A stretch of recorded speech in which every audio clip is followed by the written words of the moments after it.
आज हम बात करेंगे लव जिहाद की। लव जिहाद एक बहुत कहना चाहिए कि हॉट इश्यू हो गया है।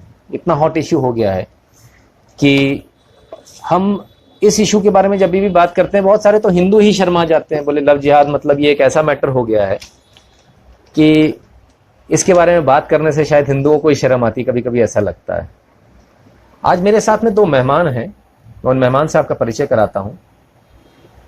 मेरे सामने बैठी है लव जिहाद का शिकार एक मेरी बहन रचना, और मेरे लेफ्ट हैंड साइड में बैठे हैं बसंत जी गोडियाले। नमस्ते। ये हिंदू समाज सेवी हैं और लगातार हिंदुत्व के लिए काम कर रहे हैं। अब जो हम बात करेंगे, आज का मैटर है लव जिहाद का। तो इससे पहले कि हम बात करें, हम सबसे पहले जानना चाहेंगे कि आखिर लव जिहाद कैसे होता है, क्यों होता है। ये सारी बातें हैं। इन तमाम बातों को जानने के लिए ज़्यादा ज़रूरी ये है कि मैं आपसे बोलूं, उससे ज़्यादा ज़रूरी ये है कि आप खुद अपने मुंह से सुनिए कि लव जिहाद कैसे होता है, क्यों होता है। बहन हमारी जो बैठी हैं वो इसीलिए बैठी हुई हैं कि ये आपको बताएंगी कि लव जिहाद में किस तरह से इनके साथ क्या क्या हुआ, अपने खुद से बताएंगे।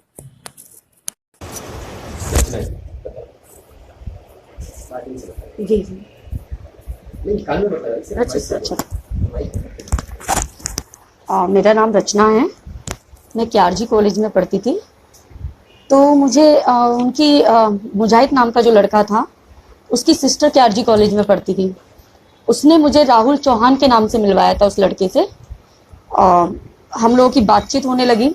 उसके बाद बाकायदा वो मेरे साथ मंदिर जाता था। कभी ये नहीं दिखाया उसने कि वो एक मुस्लिम लड़का है। बाकायदा मंदिर जाके पूजा पाठ जैसे मैं करती थी नॉर्मली वो भी करता था। उस बीच में हम लोगों की बातें चलती रहीं, बातें होती रहीं। फिर उसके बाद हम लोगों ने हिंदू मैरिज की, मंदिर में बाकायदा फेरे वगैरह सप्तपदी वगैरह सारी चीज़ें ली गई। पर उसके कुछ टाइम बाद मुझे, जब मैं उनकी फैमिली में रही, तब मुझे पता चला शादी से कुछ टाइम पहले कि वो लड़का हिंदू ना होकर मुस्लिम है। पर उसने मुझे ये बताया कि वो हिंदू आस्था रखता है काफ़ी हिंदू रीति रिवाजों में, इसलिए उसने अपना धर्म परिवर्तन कर लिया था और अपना नाम मुजाहिद की जगह राहुल चौहान रखा था। पर ऐसा बिल्कुल नहीं था। उसने जो सारी जितनी भी बातें बताई सब फ्रॉड थी। और जब मैं उसकी फैमिली में रही तो मुझे पता चला कि वो प्रॉपर टिपिकल मुस्लिम फैमिली से है। मुझे इतना दबाव डाला गया धर्म परिवर्तन के लिए। मुझे ग्वालियर से दिल्ली जाकिर नगर, जो मिनी पाकिस्तान कहा जाता है, पूरा बटला हाउस, वहाँ कैद करके भी रखा गया। वहाँ हिंदू एक व्यक्ति नहीं था। मुझे इतना फोर्स किया गया, कई बार जान से मारने की धमकी दी गई, कई बार जान से मारने की धमकी दी गई, मारपीट की गई, शारीरिक तरीके से, मानसिक तरीके से टॉर्चर किया गया मुझे कि मैं उनका धर्म अपना लूं। मुझे वहाँ ये तक कहा गया कि तुम्हारी बैकग्राउंड में कोई फैमिली नहीं है। क्योंकि मैंने लव मैरिज की थी तो फैमिली से रिश्ते टूट चुके थे मेरे। तो मुझे ये धमकी दी जा रही थी कि तुम्हें मार दिया जाएगा तो तुम्हारे आगे पीछे कोई नहीं है, रोने वाला भी और कोई शिकायत करने वाला भी। तो मुझे मतलब मेंटली इतना फोर्स किया जा रहा था धर्म परिवर्तन के लिए कि कभी कभार तो ऐसा लगता था कि मैं खुद सुसाइड कर लूं कि मैंने ये क्या कर दिया। मतलब मैंने जिस पे भरोसा किया वही व्यक्ति इतना खतरनाक निकला। मानसिक रूप से, शारीरिक रूप से मैंने इतना सा है। और मैंने फिर पुलिस कंप्लेन भी की। 2011 से लड़ रही हूँ अकेले। उसके बाद पुलिस कार्रवाई इतनी, मतलब कहना चाहिए इतनी तरीके से नहीं हुई। वो अभी भी खुलेआम घूम रहे हैं और बाकायदा ये बोला जाता है मुझे कि मेरे पिताजी के पास तो इतना पैसा है कि मुझे हर चीजों से निकाल लिया जाएगा। मतलब एक लड़की होके मैं लड़ रही हूँ और इंसाफ मुझे अभी तक नहीं मिल पा रहा है। मतलब उसकी कंप्लेन की मैंने, शिकायत की, बाकायदा मेरे पास FIR है सारी। ये FIR मैंने की है जिसमें सारी धाराएं लगी। पर उसके बाद भी वो खुलेआम, आज तक कभी कोई जेल नहीं गया एक भी दिन के लिए। आज तक उसने के पास एक कार्रवाई नहीं हुई। तो सोचिए हमारा जो पुलिस कानून है इतना सख्त नहीं है कि ऐसे लोगों पे कार्रवाई की जाए ढंग से। मतलब जो मुझ पे बीती है, मैं पढ़ी लिखी होके मुझ पे इतनी बीत रही है, तो जो नॉर्मल लोग हैं, जो पढ़ी लिखी नहीं है, थोड़ा सा वो है अशिक्षित है, उनके साथ क्या होता होगा। पुलिस प्रशासन थोड़ा सा सख्त होता तो आज जो मेरे साथ हुआ है और किसी के साथ ना हो, भगवान ना करे किसी के साथ ऐसा हो। मतलब मैं बता नहीं सकती हूँ कि कितना सा अभी भी मुझे जान से मारने की धमकी दी जाती है उनके द्वारा। मुजाहिद की फैमिली, एक्चुअली उसके जो पिताजी हैं मुश्ताक खान, दिल्ली में मिनिस्ट्री ऑफ टेक्सटाइल में डिप्टी डायरेक्टर थे, जो अब रिटायर हो गए। तो अपने पावर का वो बहुत मिसयूज करते हैं, हर जगह पैसा खिला के हर जगह सब चीजें खरीदने की कोशिश करते हैं। मतलब आज की मुझे सरकार से बस यही कहना है कि अगर ऐसी कोई कार्रवाई होती है तो ऐसा कानून बनाया जाए कि इनको जमानत तक ना मिले, इन पे सख्त कार्रवाई हुई जाए। मैंने पेपर हर जगह मतलब सारी शिकायतें कर चुकी हूँ, पर आज तक मुझे न्याय नहीं मिल पा रहा है। बहुत परेशान हो चुकी हूँ, मैं बता नहीं सकती किस किस स्थिति से गुजर रही हूँ। मैं आज भी अकेले रह रही हूँ, डर लगता है कि कल को मेरे साथ कोई हादसा ना कर दें वो लोग। और वो लोग खुलेआम होके इंजॉय से जी रहे हैं और कानून का उन्हें एक भी डर नहीं है, क्योंकि कानून उनको कोई आज तक सजा नहीं दिला पाया है, ना दे रहा है। तो बस डर लगता है, क्या करूं क्या नहीं, कुछ नहीं समझ में आ रहा है। मैं बस यही चाहती हूँ कि उन पर सख्त कार्रवाई हो, और वो मुझे आज भी जान से मारने की धमकी दी जा रही है तो पुलिस प्रशासन मुझे प्रोटेक्ट करे और उन पर सख्त कार्रवाई करे। रचना जी, ये बताइए कि आपसे पहली बार जब वो मिले थे तब कहाँ मिले थे, क्या नाम उन्होंने बताया था और किस तरह से आप उनके संपर्क में आए? क्या आपके किसी ने आपको बोला था कि इनसे बात कीजिए, मुलाकात कीजिए? किस तरह से पूरा एपिसोड जरा डिटेल में बताइए। मैं उनसे उनकी जो सिस्टर थी वो KRG कॉलेज में पढ़ती थी। मेरा मोबाइल खराब हो गया था जब मैं प्रेसिडेंट थी कॉलेज की, तो उसकी सिस्टर ने मुझे ये बताया था कि मेरा दोस्त है और वो मोबाइल ठीक करता है, आप उसको दिखा सकते हो मेरा मोबाइल। जी, तो मैंने मोबाइल दिखाने के लिए उसने मुझे नंबर दिया था, राहुल चौहान नाम बताया था। तो मैंने कॉल किया, मैंने कहा मेरा मोबाइल खराब है, मुझे आपका नंबर सवाबा खान ने दिया है। उनकी सिस्टर थी सवाबा खान, तो फिर वो मोबाइल के जरिए मुझसे मिले थे। उन्होंने क्या बताया था आपको राहुल चौहान के? हाँ, आपकी जब मुलाकात हुई कभी आपको एहसास हुआ कि वो मुसलमान? नहीं, बिल्कुल नहीं, बिल्कुल बाकायदा मेरे साथ मंदिर जाते थे, पूजा पाठ करते थे। तो कभी ऐसा नहीं लगा कि वो एक प्रकार से भी कि कभी कोई मुस्लिम तरीके से इन्वॉल्व है, किसी फैमिली से रिश्ता रखते हैं मुस्लिम तरीके। बाकायदा मंदिर जाना, पूजा पाठ करना मेरे साथ सब रहा। मंदिर जाने में उन्होंने एक बार भी संकोच नहीं किया, उनकी प्लानिंग थी। स्टार्टिंग में ये लोग क्या करते हैं, मंदिर जाते हैं, बाद में जब मैं उनकी फैमिली में रही तो मुझे एक बार मेरे मुंह से राम शब्द निकल गया। उस चक्कर में मुझे काफी मारा था, बाकायदा मुझे सास ने मारा, मुझे मेरे पति ने मारा, एक राम शब्द के लिए। क्योंकि हमारे घर में जब रात में दिया बत्ती होती है तो अपन लाइट चालू करते हैं, राम राम कह ही देते हैं। तो गलती से मेरे मुंह से ये निकल गया था, तो मुझे इसके लिए इतना टॉर्चर किया गया था, इतना टॉर्चर कि मैं बता भी नहीं सकती, वो मैंने ही सहा है। कैसे मारा? मतलब मुझे एक बार तो उनने पता नहीं उनका कोई रीति रिवाज नापी पाकी पता नहीं क्या क्या, उसके लिए मुझे सर्दियों में 4 घंटे ठंडे पानी में रखा था दिल्ली बटला हाउस में। मतलब उनकी तकियानुसी चीजों के लिए कि नाकी पाकी, तुम नापाक हो, अब तुम्हें मुस्लिम धर्म के अपना के पाक बनना पड़ेगा। जबरदस्ती मुझे कलमा पढ़ाने के लिए बोलने लगे, मैंने मना किया तो मुझे कई बार मारपीट की। और मैं आपको दिखा नहीं सकती, मैंने पुलिस को दिखाया था। मेरे एक जगह मेरी सास ने इतनी बुरी तरीके से नाखून काटा था कि वो अभी भी निशान है, और मैंने बाकायदा पुलिस को दिखाया महिला थाने में, पर उसके ऊपर भी उनने पैसे खिला दिए और कोई कार्रवाई नहीं हुई उन पर। आपको जो मारा गया ये महिलाओं ने मारा या आदमियों ने भी मारा? मुझे मेरे हस्बैंड द्वारा, मेरे ससुर द्वारा, आए दिन कोई ना कोई रिश्तेदार उनके आते थे, टॉर्चर और मारपीट करके जाते थे। बटला हाउस में ये था कि मैं अनजान थी वहां, क्योंकि एक पूरा एरिया मुस्लिम का था वहां, तो मतलब मुझे निकलने तक नहीं दिया जाता था, मुझे कैद करके रखा गया था। जब मैं ग्वालियर आई, इसकी कंप्लेंट मैंने मौखिक व लिखित मैंने थानों में की, कई जगह SP ऑफिस तक गई, पर आज तक की डेट में कहते हैं ना, महिला थाने में जाके मैंने अपने शारीरिक जो मेरे को घाव मिले वो तक दिखाया, कोई कार्रवाई नहीं हुई आज तक। कोई मेडिकल नहीं, कोई मेडिकल नहीं कराएगा। वो निशान अभी तक मेरे शरीर पर हैं जो उनने मेरे साथ किए, और मुझे मारपीट की। पुलिस थाने में हाँ ठीक है फॉर्मल ले लिया गया, उससे सख्त कार्रवाई नहीं किया कि एक लड़की के साथ इतना सहा है उसने, उसके साथ इतना बुरा हुआ है। मतलब मुझे तो ये लगता है कि कार्रवाई नहीं होती तो लड़की मजबूर होके या तो सुसाइड कर लेती है, घर छूट जाता है, कहाँ जाए, किससे कहे। मतलब पुलिस प्रशासन कानून होके वो नहीं कर रहा है, मतलब सॉल्व मदद नहीं कर रहा है, तो वो किसके पास गुहार लगाए? फैमिली उसकी बैकग्राउंड बसती नहीं है, कोई समाज के साथ वो कह नहीं सकती डर के मारे कि मैं ओपनली समाज के पास जाऊंगी, क्या रिएक्शन होगा, क्या होगा। पुलिस प्रशासन ही एक ऐसा बसता है कि महिला जाके वहां शिकायत करती है कि उसके साथ कुछ गलत हुआ है तो कार्रवाई हो, पर पुलिस प्रशासन भी उसमें मदद नहीं करता उसके साथ। क्या पुलिस ने जब आप गए तो कभी कोई उल्टे डायलॉग दी कि गलती तो तुम्हारी है, ऐसा क्यों किया? हाँ, मुझे बोला गया, बाकायदा मुझे पुलिस प्रशासन ने बोला गया, पहले क्या आंख मूंद गई थी, पहले क्या वो हो गया था, पहले क्यों गई? अरे जब पहले हमें बताया ही नहीं गया कि वो मुस्लिम है, बताया ही नहीं गया कि वो अदर धर्म का है, हमें तो हिंदू बताया गया, वह हिंदू रीति रिवाज से हमने शादी की, तो इसमें हमारी गलती क्या है? इसमें हमारा फॉल्ट क्या है? मतलब हम किसी पर भरोसा कर रहे हैं, हम अपने दिल से उसको अपना रहे हैं, पर उसके मन में कपट भरा है, उसके मन में 420 है, तो इसमें हमारी गलती क्या है? पुलिस प्रशासन ऑलरेडी महिलाओं को ही दोष देता है, उन पे कार्रवाई, अदर व्यक्ति पे कार्रवाई ना करके महिलाओं को ही दोष देता। तो महिलाएं भी ये सोचती हैं जब हम पे इतने आरोप लग रहे हैं, यहाँ भी हमें न्याय नहीं मिल रहा, तो हम पुलिस प्रशासन के पास जाएं क्यों? समाज ने भी आपकी कोई मदद नहीं, मेरी समाज ने भी कोई मदद नहीं की।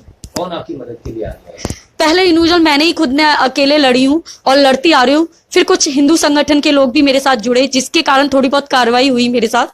मतलब कहना चाहिए अगर उनका सपोर्ट नहीं मिलता तो आज मैं जिंदा भी नहीं होती, आज मैं आपके नाम रह गया होता और लिखा होता कि पूर्व में ऐसे ये घटना हुई और स्वर्गीय रचना होता मेरे साथ। क्या कहना चाहेंगे आप उन लड़कियों को जिनके साथ, जिनको जो सब टारगेट है आज? मैं उनसे बस यही कहूंगी, ऐसे काफी लोग ऐसे फिर रहे हैं हर जगह जो हिंदू लड़कियों को टारगेट बना के उनका धर्म तो मतलब पहले अपना लेते हैं, फिर बाद में उनको टॉर्चर किया जाता है मानसिक रूप से, शारीरिक रूप से, उन्हें मुस्लिम धर्म में परिवर्तित करना चाहते हैं। तो प्लीज ऐसे लोगों से सावधान रहिए। अगर ऐसी घटना किसी के साथ होती है तो चुप मत रहिए। अगर आप चुप रहोगे तो आपकी जिंदगी खराब करिए, उसने कल को वो किसी और महिला की जिंदगी खराब करेगा, जो हमारी बहन है, जो हमारी बेटी है, उसके साथ गलत होगा। प्लीज सबसे रिक्वेस्ट है कि आप आगे आइए, अगर ऐसा कुछ घटा है तो आप ओपनली बोलिए, क्योंकि आपने कोई गलत काम नहीं किया, आपने कोई जुर्म नहीं किया, जिसने किया है उसको सजा मिलना चाहिए। आप क्यों डर रहे हो? आप समाज की सोचोगे, पुलिस प्रशासन मदद नहीं करेगा, पर भगवान का न्याय आप करेगा जरूर। पर आप आगे आइए, ऐसे लोगों के खिलाफ कार्रवाई कीजिए और जरूर न्याय मिलेगा। मैं भी लड़ रही हूँ इतने सालों से, मैं सोचती अरे मुझे न्याय नहीं मिल रहा, न्याय नहीं मिल रहा, तो आज जो मुझे 6-7 साल हो गए लड़ाई अपनी बंद कर चुकी होती, पर मैं आज उम्मीद में हूँ इसके कि उनके खिलाफ कार्रवाई होगी और एक ना एक दिन उनको सजा मिलेगी। क्या समाज को क्या आप संदेश देना चाहिए? समाज को आगे आके मदद करनी चाहिए? बिल्कुल, समाज को आगे आके मदद करना चाहिए। उन्हें ये सोचना चाहिए कि ये हादसा अभी एक महिला के साथ हुआ है, कल को हमारी किसी और बहन बेटी के साथ ना हो। तो ऐसी एक हर जगह, कस्बे में, गांव में, क्या है गांव में इतनी जागरूकता नहीं है, तो एक कमेटी बनना चाहिए हर जगह, जिले, गांव, कस्बे में 3-4 लोगों की, कि ऐसे पीड़ित परिवार को समझाएं कि आपको चुप नहीं रहना है, इसके अगेंस्ट जाके कार्रवाई करिए, हम लोग आपके साथ हैं, पूरा समाज आपके साथ है। अगर कुछ गलत हुआ है तो उनको सजा मिलनी चाहिए, आप लोग चुप मत रहिए। तो हर जगह, गांव में, कस्बे में, जिले में, हर जगह एक ऐसी कमेटी निर्धारित करना चाहिए 3-4 लोगों की, जो पीड़ित परिवार को समझे, उनको गाइड करे और उनकी मदद करे। ये जो हिंदू धर्म के मुसलमान जो आते हैं, इनको ढूंढने का कोई तरीका, कुछ पता लगा सकते हैं अपन? बिल्कुल नहीं पता। नहीं, बिल्कुल भी नहीं। ये हमारे समाज में इस तरह घुल मिल जाते हैं, जैसे कभी डांडिया प्रोग्राम हो रहा है, कभी कुछ गरबा प्रोग्राम, अलग अलग नवरात्रि, गणेश जी, तो इस तरह मिलते हैं जैसे एक हिंदू इंसान है। तो इनके फेस पे, ये अपने फेस पे लिख के तो नहीं रखते कि मुस्लिम है, मतलब वो हिंदू रीति रिवाज बिल्कुल उसमें घुस जाते हैं, फिर किसी महिला को, किसी बहन बेटी को अपना टारगेट बनाते हैं उस सब बीच में और उनसे दोस्ती करते हैं। उनका मेन मकसद यही होता है। तो ऐसे जो प्रोग्राम आयोजित की जाते हैं तो इस पे कानून को सख्त कार्रवाई करना चाहिए। उनको ऐसा सब आईडी प्रूफ लेना चाहिए उनकी, और उस पर देखना चाहिए कि वाकई ये हिंदू है कि मुस्लिम है, कि ये फ्रॉड बन के उस बीच में छुप रहा है। एक आतंकवादी भी हो सकता है वो इंसान, और बीच में घुस के कुछ भी मतलब अनैतिक काम कर सकता है वो। तो ऐसे में जो जगह है, तमाम जगह आपने जो बताए, इनको किस तरीके से अपन रोक सकते हैं? आगे फ्यूचर में इसको कैसे रोक सकते हैं? आगे इसके लिए भी एक कमेटी निर्धारित करना चाहिए हर जगह, जैसे प्रोग्राम, और पुलिस प्रशासन को सहयोग करना चाहिए कि जब भी एंट्री हो किसी की तो बाकायदा आईडी प्रूफ लिए जाए उनके, और उस आईडी को लेने से रख लेना नहीं है जेब में रख के, मतलब अपन जेब में रख के उसको सोना नहीं है। उस आईडी को देखना चाहिए कि वाकई ये इस जगह रहता है कि नहीं, इस जगह है कि नहीं। ये बाकी आईडी प्रूफ से पूरी पहचान उसकी निकालना चाहिए कि कहीं फ्रॉडपन तो नहीं है। तो मतलब आप ये मानते हैं कि आपकी जान बच गई? बिल्कुल, बिल्कुल, मेरी जान भी जा सकती नहीं है। अभी भी मुझे डर लगा रहता है कि मेरे साथ कभी कुछ हो ना जाए, मेरे साथ कभी वो लोग कुछ कर ना दे, क्योंकि वो इतने पावरफुल लोग हैं, इतना पैसा है उनके पास। तो वो पैसे के बल से ये मुझे बाकायदा धमकी दी गई है कि मेरे पास, मेरे पिताजी के पास इतना पैसा है, मेरी फैमिली के पास इतना पैसा है कि मुझे हर चीज से बचा के निकाल लेंगे और तुम कुछ नहीं कर पाओगी। ये बोला गया है। और कुछ रसूखदार जो उनके कहते हैं ना, नामी ग्रामी इतने पहचान वाले उनके, जैसे आचरण कुरैशी जी, मैं बोलूंगी नहीं, पर ये है कि वो उनके रिलेटिव हैं, तो हर चीज से उन्हें सपोर्ट मिल रहा है, हर तरीके से उन्हें। मतलब उनका समाज पूरा एक साथ, हाँ, एक साथ। हिंदुओं में इतनी यूनिटी नहीं है जितनी मुस्लिम में यूनिटी है, वही चीज। क्योंकि हिंदुओं का थोड़ा सा ये रहता है कि अरे ठीक है, समाज की किसी लड़की के साथ हुआ, ठीक है, हमें क्या करना। तो एक समाज को पूरा यूनिटी में आना चाहिए, हिंदू समाज को, चाहे वो किसी भी जाति से हो। हिंदू समाज में सबको एकत्र होना चाहिए। अगर किसी महिला, हिंदू महिला के साथ, किसी बहन बेटी के साथ हो रहा है, तो सारा समाज एक साथ इकट्ठा खड़ा होकर उसके साथ लड़े। और क्योंकि जितनी मुस्लिम में यूनिटी है, इतनी एक व्यक्ति के किसी के पास कुछ होता है तो सारा मुस्लिम खड़ा हो जाता है, सारा फेवर करता है। हिंदुओं में इतनी थोड़ी सी कमी है आज भी। आपको नहीं लगता कि इसमें बेटियों की कोई गलती नहीं है? बेटियों, देखिए एक चीज ये होता है, गलत तरीके से झूठ बोल के हाँ, क्योंकि सजा उनको क्यों मिलती है? वही क्योंकि देखिए बहन बेटी एक इमोशनल अटैच होती है हर चीज से। वो फ्रॉड फर्जीपन इतना जल्दी नहीं मानती। अगर उन्हें कोई बताया जाता है कि हमें आईडी दिखा रहा है कि हम ये हैं, हम वो हैं, हम हिंदू हैं, हम इस कास्ट के हैं, तो वो बिलीव कर लेती हैं। तो ये एक कह चाहिए टारगेट टाइप से उनको बनाया जाता है, तो उसमें उनकी गलती नहीं। उनको तो एक मानसिक रूप से कुछ और दिखाया जा रहा है, शारीरिक रूप से कुछ और मानसिक रूप से कुछ, एक कहते हैं ना, फिल्म चलाई जा रही है, फिल्म चलाई जा रही है। तो बस ये चीज है। तो और कोई संदेश आप देना चाहेंगे अपनी नई, जो जितनी भी नई कॉलेज में लड़कियां जाती हैं? हाँ बिल्कुल, मैं देना चाहूंगी कि जो भी युवा वर्ग अब आ रहा है तो वो सतर्क रहे, इस टाइप के फर्जी लोगों से बच के रहे, क्योंकि ये लोग किसी भी रूप में आ सकते हैं आपके सामने। क्या आपकी शादी रजिस्टर्ड है? नहीं, मैंने हिंदू एक्चुअली मंदिर में की थी शादी, विनय नगर। हाँ, रजिस्टर्ड शादी नहीं है। और बाकायदा मुझे फोर्स किया जा रहा था कि मैं मुसलमान तरीके से शादी करूं फिर से, और मुझे जबरदस्ती कई साइन करने के लिए मजबूर किया जा रहा था, धर्मांतरण के लिए। हाँ, मुझे इतना फोर्स किया गया। इसीलिए आपकी शादी रजिस्टर्ड भी नहीं कराई है? हाँ, बिल्कुल नहीं कराई। इसीलिए कि अगर बाई चांस करा देते तो मेरा नाम रचना की जगह मुझे जौहरा खान बताने लगे थे ये लोग। रचना, हाँ, रचना की जगह मुझे जौहरा खान। और मुझे उनके कोई रिलेटिव आते थे मिलने मुझसे, तो मुझे मुस्लिम पिता की संतान बताया जाने लगा। मैंने विरोध किया तो इसकी जगह मुझे कई बार मारा भी गया। मैंने बाकायदा बताया कि मेरा नाम रचना है, मैं अपना वजूद क्यों मिटाऊं। तो मुझे बाकायदा मेरा नाम जौहरा खान रख दिया था, मेरी मर्जी के बिना। मुझे हर जगह मुस्लिम उनके रिलेटिव में जौहरा खान के नाम से जानने लगे थे, बुलाने लगे थे। मैंने इसका विरोध किया तो घर आके मुझे मारा जाता था, पीटा जाता था, बहुत ज्यादा टॉर्चर किया जाता था जी।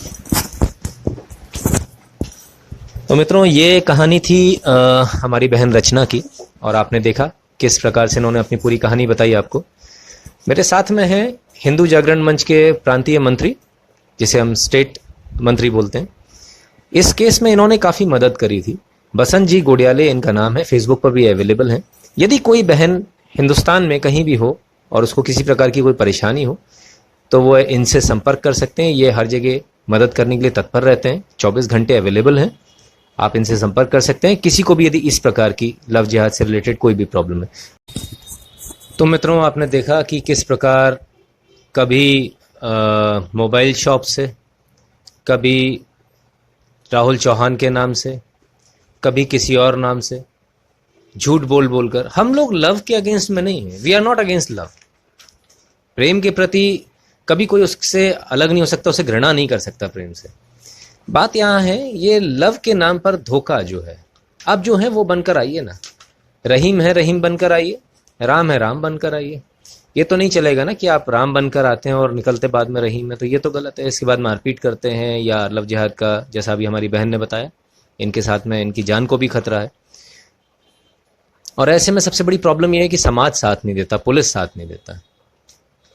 ये मुद्दा एक बहुत सेंसिटिव मुद्दा था, और अभी हमारे ग्वालियर में एक नया केस आया, बहुत हाईलाइट हुआ, बहुत ज़्यादा हाईलाइट हुआ। तो मैंने सोचा क्यों ना मैं इस मुद्दे को लूँ, और शायद कुछ डॉक्यूमेंट्स दिखाना चाह रहे हैं हमारे बसंत जी। एक एक करके डॉक्यूमेंट्स देख लेते हैं। ये देखिए, जिस प्रकार से मैंने आपको बताया कि उसने फर्जी आईडी रख करके अपना नाम हिंदू बता करके फेसबुक आईडी संपर्क किया, तो ये इस प्रकार की 13 आईडी हैं जिस पर वो 13 अलग अलग आइडिया हैं जिन पर वो सक्रिय था। आशा करता हूँ आपको दिख रही होंगी। ये 13 अलग अलग आईडीज हैं। इसके अलावा आगे बढ़ते हैं। डॉक्यूमेंट, ये इसका स्वयं का चित्र है, ये इनका फोटो है। जो अपने आप को क्या बनकर आए? अरमान, अमन झा बनकर आए थे, बाद में अरमान निकले। और हिंदू ये परिवार से संपर्क, लड़की के परिवार के साथ, ये इनकी लड़की के परिवार के साथ फोटो है, जो अपने आप को अमन बता रहे थे, बाद में अरमान निकले। हिंदू ये इनके डॉक्यूमेंट है, अमन झा के नाम से। ये अमन झा के नाम से इनका आईडी है, ये देखिए अमन झा। इस आईडी से इन्होंने बेवकूफ बनाया लड़की के घर वालों को। ये भी अमन झा, ये देखिए, ये बहुत अच्छा, बहुत बेहतरीन। ये देखिए, ये अमन झा देखिए एक। अब इससे भी बड़ा एकदम चौंका देने वाला, आप जिसे बोलते हैं ना खुलासा, ये देखिए अमन झा आधार कार्ड, अमन झा के नाम से आधार कार्ड बना हुआ है। ये आधार कार्ड किसने बनाया? क्यों नहीं उस पर 420 की कार्रवाई हुई? कैसे बन गया ये आधार कार्ड? ये आधार कार्ड बनाने वाले लड़के कौन है? कौन है वो लोग जो फर्जी आधार कार्ड इस तरह से बना रहे हैं? और ये बात सिर्फ लव जिहाद तक सीमित नहीं हो जाती मित्रों, ये बात इसलिए ज्यादा इंपॉर्टेंट हो जाती है कि आज अमन झा का कार्ड बन जाता है तो ये तो कल आतंकवादी का भी कोई कार्ड बन जाएगा। फिर कैसे हम उसको ढूंढेंगे? आतंकवादी आराम से आएगा, कहीं उससे कोई पूछेगा तो अपना आधार कार्ड निकाल के दिखा देगा, बोलिए आधार कार्ड है, देख लीजिए, मुझे आगे जाने दीजिए। हम रोकेंगे कैसे? ये जो चीजें हो रही हैं, आगे बढ़ते सरकार को भी इसमें सोचना पड़ेगा। ये अरमान खान, अब ये इसी की, ये अरमान खान हो गए। इसी के घर। ये अब देखिए, इन्होंने एग्जाम कुछ दिया था ओपन यूनिवर्सिटी का, मध्य प्रदेश भोपाल ओपन यूनिवर्सिटी, उसमें इनका नाम आ रहा है। अब देखिए अरमान खान, ये देखिए ये अरमान खान, यहाँ नाम लिखा दिखेगा, ये वही लड़का है, सेम लड़का, अरमान खान हो गए यहाँ। तो ये आप देखिए किस तरह से आईडीज एक के बाद एक नई आईडी निकलती चली जा रही है, और किस तरह से सुनियोजित तरीके से। अरमान, ये इनका 10th की मार्कशीट है, अरमान खान इस पर अंकित है, और किस तरह से सुनियोजित तरीके से अरमान खान जो है अमन झा बन जाते हैं। तो मित्रों ये है, ये भी और इसमें हमें अमन झा के नाम से मार्केट है। अब ये देखिए अरमान खान की अभी आपने एक मार्कशीट देखी, अभी देखिए दूसरी मार्कशीट अमन झा के नाम से, ये दूसरी मार्कशीट आ गई इनकी, अमन झा के नाम से ये मार्कशीट। समझ में ही नहीं आता कि अरमान खान है या अमन झा है। क्या जरूरत है? जरूरत है हम ये देखें हमारी बच्चियां कहाँ जा रही हैं। हिंदू रीति रिवाज के अनुसार शादी, ये इनकी शादी का फोटोग्राफ है जो हिंदू रीति रिवाजों से हुई थी, उस शादी का फोटोग्राफ है। हिंदू रीति रिवाज से भी शादी कर लेंगे, मंदिर भी चले जाएंगे, पूजा भी कर लेंगे, सब कुछ कर लेंगे, और बाद में हिंदू रीति रिवाज में दूल्हा बने मन, हिंदू रीति रिवाज से दूल्हा बने अरमान खान उफ अमन झा, सब कुछ करेंगे एक टारगेट के तहत। मैं बताऊं आपको, जैसा कि और ये इनका शादी का कार्ड है, कोई नहीं चलेगा, उसको हाईलाइट करते हैं। इनकी शादी का कार्ड है जहां फिर अरमान खान और इनके पिताजी का नाम स्वर्गीय बाबूलाल लिखा हुआ। ये देखिए आपको दिखेगा बाकायदा, चिरंजीव अमन, सुपुत्र श्री हरि नारायण झा, सुपुत्र श्री भालूलाल झा स्वर्गीय, बुरेलाल सॉरी, और यहाँ देखिए स्वर्गीय पूनम। ये हालत है साहब, ये हालत है। अभी क्या और भी कुछ डॉक्यूमेंट्स दिखाना चाह रहे हैं बसंत जी, एक बार डॉक्यूमेंट्स सारे देख लेते हैं।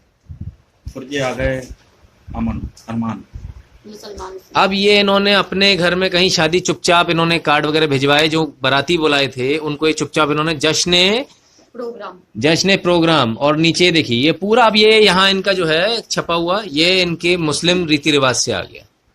ये देखिए अरमान है, पत्नी नाहिद, अरमान, और पत्नी का नाम बदल दिया नाहिद, यानी नाम ही बदल देंगे, आप अपनी बेटी को ढूंढ ही नहीं पाएंगे कि आपकी बेटी है कौन। दूसरी युवती से शादी करी। अच्छा, दूसरी युवती से शादी था, सॉरी, ये इनका दूसरी युवती से शादी 2017 7 अप्रैल 2017 की जो दूसरी युवती से शादी। भूरे लाल बताया था, भूरे खां, ओके, पत्नी नाहिद जो कि यंग ग्वालियर की निवासी है। इस प्रकार से तो ये आपने देखा मित्रों। अब इसमें सबसे बड़ी बात यह है कि आखिर हम लोग कहाँ से कहाँ जा रहे हैं, ज़रूरत क्या है हमें क्या करना चाहिए जिससे कि हम इस सब को रोक सकें? इस सब को मैं आपको, हाँ दिखाइए, प्लीज दिखाइए, बसंत जी दिखा रहे हैं एक एक करके डॉक्यूमेंट्स। देख रहे हैं, ये देखिए, अमन बनकर युवती से शादी करी, ये तमाम न्यूज़पेपर्स में आया। हालांकि न्यूज़पेपर्स तो अब बौने हो जाते हैं जब इतने डॉक्यूमेंट्स हमने आपको दिखा दिए उसके आगे, ये न्यूज़पेपर्स बौने हो जाते हैं। आज जब आधार कार्ड ही फर्जी है, दो शादी के कार्ड छपे हुए हैं साहब दूसरी युवती। ये देखिए फिर से फेसबुक पर नाम और धर्म बदलकर युवती से दोस्ती, फेसबुक पर से दोस्ती हो रही है साहब, मोबाइल की दुकान से दोस्ती हो रही है, फेसबुक से दोस्ती हो रही है। ये देखिए, मुस्लिम युवक ने हिंदू युवती से, हिंदू बनकर युवती से शादी की। ये देखिए, फेसबुक पर दोस्ती फिर शादी, जहां मिल जाए, जिधर इनका टारगेट है पूरा। हिंदू लड़की से शादी, राज खुला तो बनाया दबाव, लड़की पर दबाव बनाना, उसको मारने की धमकी देना। धर्म बदलकर, थोड़ा सा ऐसे कीजिए, धर्म बदलकर युवती से शादी। ये देखिए, ठीक है, फेसबुक पर हिंदू आईडी बनाकर युवती से किया विवाह। देखिए तमाम डॉक्यूमेंट्स एक के बाद एक मिलते चले जाएंगे। ये देखिए, अनाथ बनकर अरमान ने पहचान छुपाई, युवती से विवाह किया। अब आप देखिए साहब कि किस कदर मालूम है हमें कि जो युवती, हिंदू युवतियां जो हैं वो थोड़ी कहना चाहिए कि उसको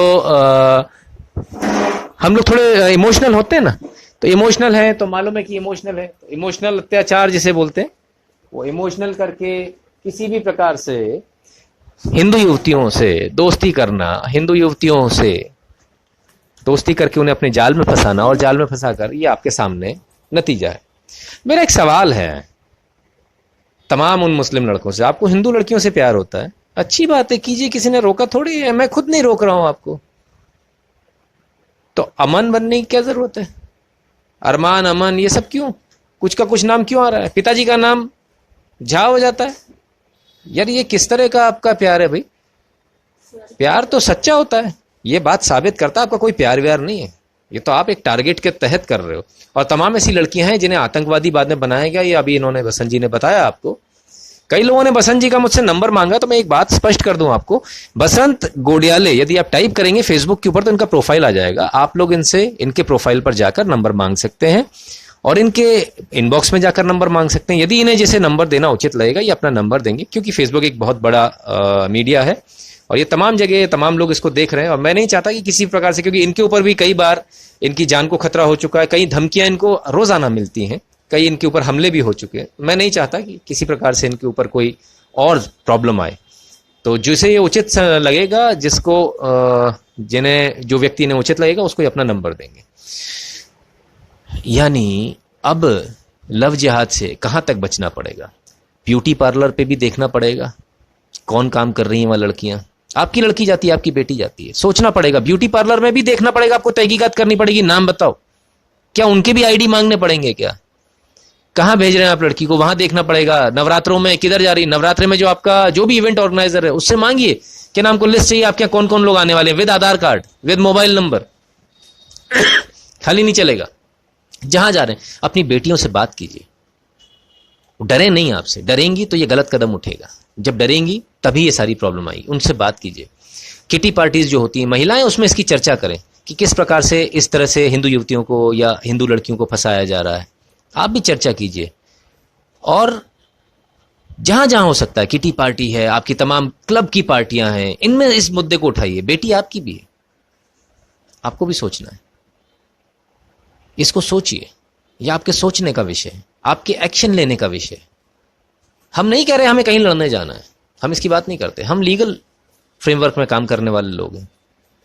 हमें कहां कहां रोकना है, मोबाइल की दुकान पर, मोबाइल के रिचार्ज की दुकान पर, जहां देखिए वहां घात लगाए बैठे हुए हैं, सड़क से निकलती, कितनी सुरक्षित है आपकी बेटी? मैं आपसे सवाल करता हूं, आपकी बेटी 1% भी सुरक्षित नहीं है। जिस वक्त आपके घर से निकलती वो सुरक्षित नहीं है, फेसबुक पर भी सुरक्षित नहीं है, घर के अंदर बैठकर भी। वहां भी हिंदू युवक के नाम से अभी देखा है 16 आईडी बनी हुई है साहब, 16 आईडीज, डिफरेंट आईडीज, आधार कार्ड फर्जी बने हुए। बड़ी चिंता का विषय है। मेरे सामने अभी मेरी बहन बात करते करते रोने लगी, अभी साइड में बैठकर रो रही हैं। क्या कर सकती हैं रोने के अलावा? क्योंकि हमारा समाज ऐसा है। हमारा समाज ये नहीं है कि हम उसका साथ दें कि नहीं बेटी तुम्हारे साथ गलत हुआ। उसकी क्या गलती है उस बच्ची की? उसे तो ये मालूम था वो लड़का हिंदू है, उसने लव मैरिज करी, कौन सा गुनाह कर दिया क्या कोई? यदि बाद में कुछ और मालूम चलता तो हमारा समाज उसका साथ नहीं देता। ऐसी बच्चियों का साथ दीजिए साहब, ऐसी बच्चियों का साथ दीजिए। ये कल हमारी और आपकी बेटी के साथ भी हो सकता है, इसलिए जरूरी है। आपके सामने वो बेटी फुट फुट कर रो रही है, अपनी व्यथा सुना रही है। ये किसी के साथ भी हो सकता है। जितने भी जो भी मेरे फेसबुक पे दोस्त हैं, जो और भी लोग देख रहे हैं, जिनके भी घर में बेटियां हैं, प्लीज प्लीज प्लीज इस वीडियो को जरूर देखिएगा। उस बेटी की जबानी जो उसने अपनी पूरी कहानी सुनाई है उसको जरूर देखिए, अपनी बेटी को दिखाइए। विश्वास मत कीजिए किसी पर भी। और अब तो आधार कार्ड लेकर भी सब पर्पस सॉल्व नहीं हो रहा, वो भी नकली बना हुआ है। कैसे ढूंढेंगे हम? अगर मेरी बेटी हो आज तो मैं कैसे ढूंढूंगा कि ये लड़का सही है या नहीं? कहां तक? क्या मैं सीबीआई में भर्ती हो जाऊं जाकर? आधार कार्ड ही तो लेकर आप देखोगे, वो भी फर्जी बना रखा है साहब। वो भी इन लड़कों ने, इन्हीं के जो एक कॉन्स्पिरेसी है, एक आधार कार्ड की एजेंसी ले ली कि साहब हम बनाएंगे, उधर सारे फर्जी कार्ड बन जाते हैं। कम से कम इन्हें 14 साल की सजा होनी चाहिए। आधार कार्ड बनाना, फर्जी आधार कार्ड बनाना 467, 468, 420 में अपराध है, पंजीबद्ध होना चाहिए इनके खिलाफ में। लेकिन पुलिस ने कुछ नहीं किया। पुलिस तो उल्टा हमारी बेटी से बोलती, बोले तुम क्यों गई, तुम गलत हो। यह हालत है हमारे पुलिस की। महिला पुलिस थाने में भी गई है, एसपी से भी गुहार लगाई। क्या इस तरह से हम एक समाज को सुधारेंगे? ये हम समाज सुधारेंगे क्या? ये हम इस तरह से बातचीत करेंगे? शायद बसंत जी मुझसे कुछ कहना चाह रहे हैं, 1 मिनट का समय लूंगा आपसे। कुछ कहना चाह रहे हैं? कैसे कैसे किन परिवारों को ये अपना सकते हैं? कुछ विषय को क्या कुछ इम्पोर्टेंट है? अच्छा, ये इन्होंने एक डॉक्यूमेंट दिया है कि किस किस तरह से किस किस परिवारों को निशाना बनाया जाता है। जो सॉफ्ट टारगेट है, इनकी जो सॉफ्ट टारगेट है, जो हमारी बहन कहीं से खोज कर लाई है, बसंत जी भी खोज कर लाए, इसमें विधवा महिला को टारगेट बनाया जाता है। इसमें गरीब अथवा मध्यम वर्गीय परिवार को बनाया जाता है टारगेट। विधवा की बेटी को टारगेट बनाया जाता है। शारीरिक मानसिक रूप से जो कमजोर होते हैं, जो पुरुष कमजोर होते हैं, उनकी पत्नियों को भी टारगेट बनाया जाता है। गरीब लड़की जो मुस्लिम घर में है या उनकी फैक्ट्री में काम करती है, उसमें भी टारगेट बनाया जाता है। कहाँ तक सर? जहां ब्यूटी पार्लर में कोई मुस्लिम लड़की काम कर रही है, वो भी आपकी बेटी को टारगेट बना सकती है। आपकी बेटी कहीं काम करने जा रही है, वहां भी टारगेट बन जाएगी। क्या सरकार को इसमें एक सख्त कानून बनाने की जरूरत नहीं है? मैं सरकार से, अगर सरकार तक मेरी आवाज पहुंच रही तो मेरी एक गुजारिश है, एक इल्तिजा है, इस प्रकार के आप 498 में झूठे केस में उठाकर अंदर डाल देते हो, पूरे परिवार को डाल देते हो।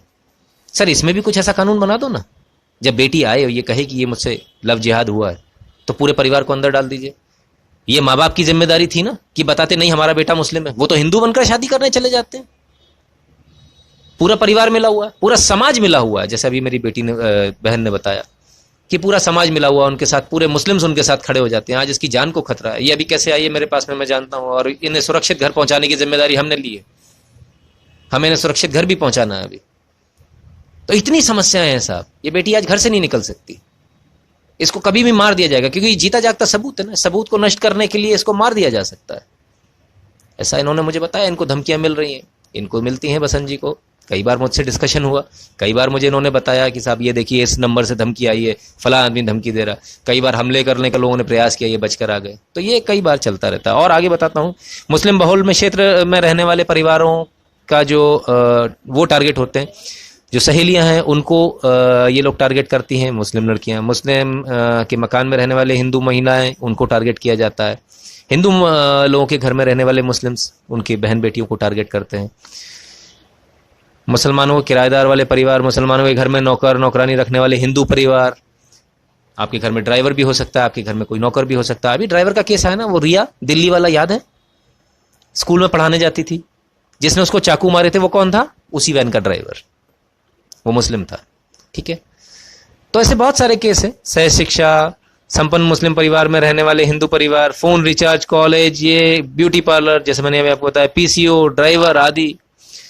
हिंदू लड़कियों पर तंत्र मंत्र करके तावीज़ों का उपयोग किया जाता है ताकि केस ध्यान में आता है। बालिका की सुरक्षा पूरी।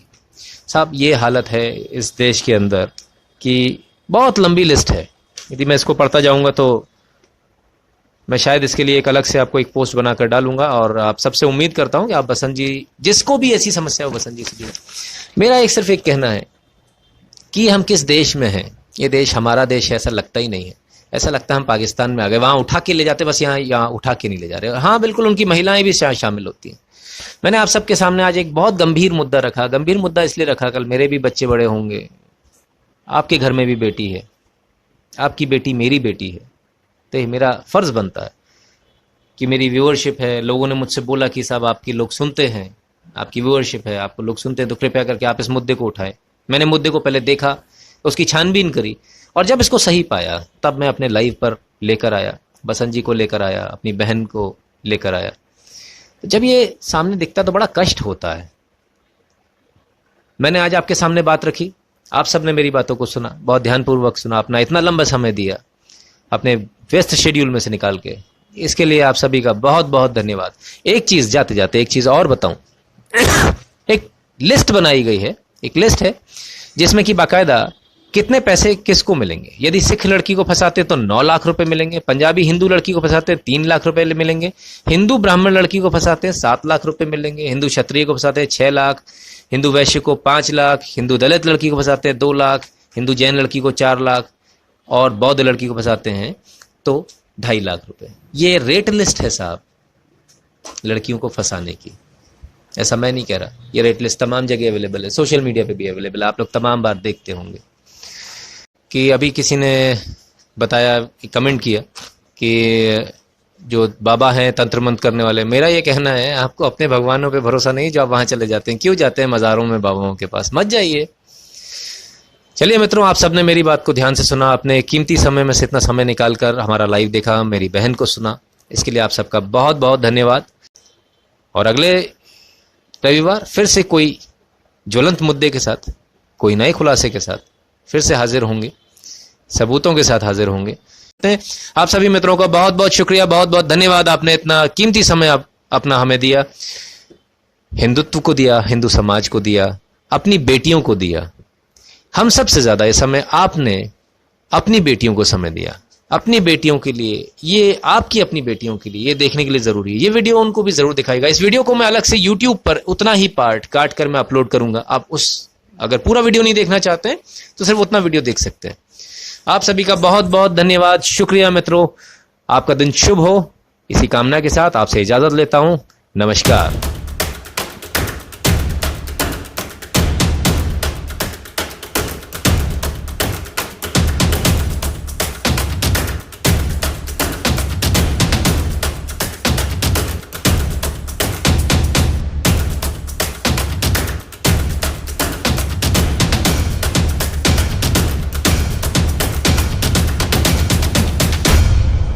टैग करना चाहते हैं, टैग कर लीजिए अपने मित्रों को। जिस ग्रुप में इस वीडियो को शेयर करना चाहते हैं वहाँ शेयर कर लीजिए, फटाफट जल्दी से इसको शेयर कर लीजिए।